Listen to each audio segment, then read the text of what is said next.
Good afternoon, everyone. Hello and welcome to Shine.com Live. I'm your host Vasundhara Sopti, and I'm here with stellar panelists for a thought-provoking discussion on talent acquisition trends led by Gen AI in 2024.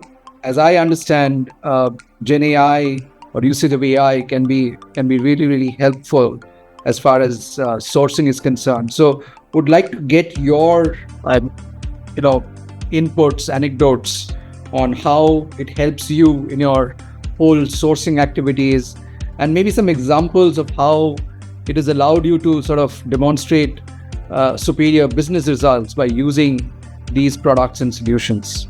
It is looking at giving us more than a human capability of looking at multiple sources to source from. That's one. Second piece, which is also helping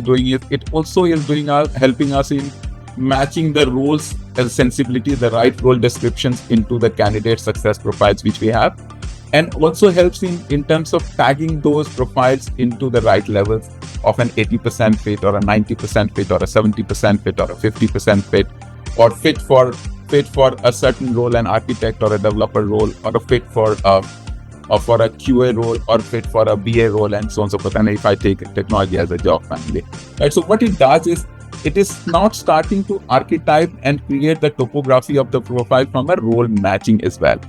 It is also giving us views with respect to the success profile model, where they go back and they are talking to us, okay, such profile in the past you had a certain time to hire, the certain time to certain performance performance distribution, certain retention percentage, offered to join a conversion. So they are giving us all those insightful wordings, which humanly would have been a multi-person and would take quite longer time. So speed is something, and speed is money, right? The first to the market always gives you that disproportionate advantage. So that's what AI is bringing onto the table. So if you look at what Ritesh covered, I think a lot which probably Ritesh kept covering was around candidate experience, which is ultimate. So you apply for a job. There is a bot doing the screening. You are probably on the top of the stack. There is a recruiter calling you, which is actually happening through an automated scheduling, which is again a bot. The candidate experience goes really up. It really shows that your organization is invested in making sure they value everyone's time. And also your EVP in the market really goes up because it's a very fast moving market. I'm sure there are a lot of recruiters on this call. They realize that by the time you could make an offer, the other person probably got a couple of more offers and it's difficult to retain. So I think Gen AI is definitely going to add a lot of experience to both candidate, hiring manager and recruiter as well. I think experience part is what I would really love to bring on the table by using Gen AI. But it may not catch too much of attention, but when I give them this experience of Metaverse where they are going, and we have different rooms where we are playing with slides, or we have our CEO welcoming them and talking about our core values, our culture, it gives a total different experience.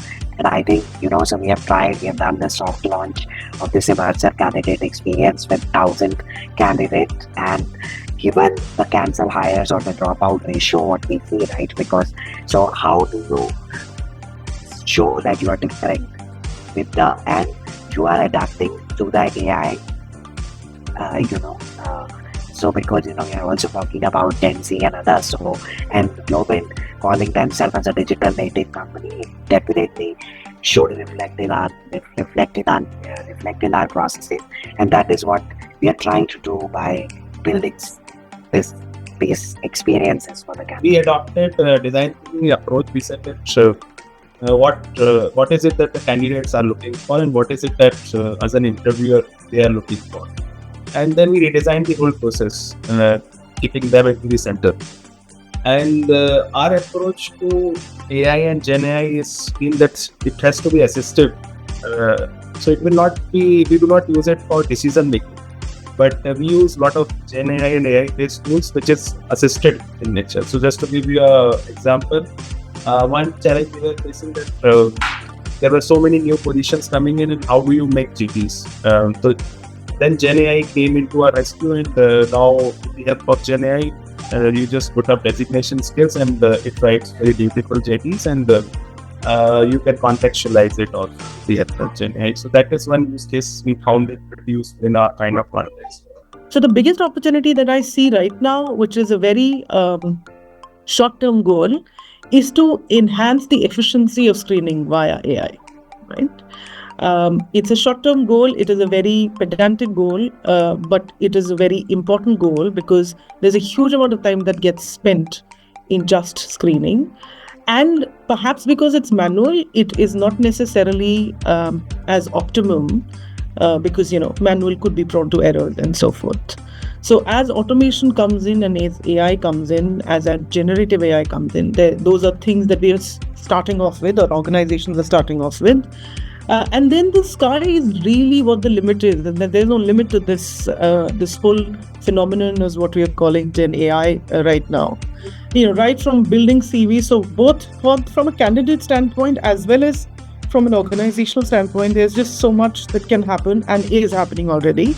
I think all of us are at different spectrums of how those journeys are. Thank you for joining us. My heartfelt gratitude to all our eminent panelists for sharing their knowledge and experience with us.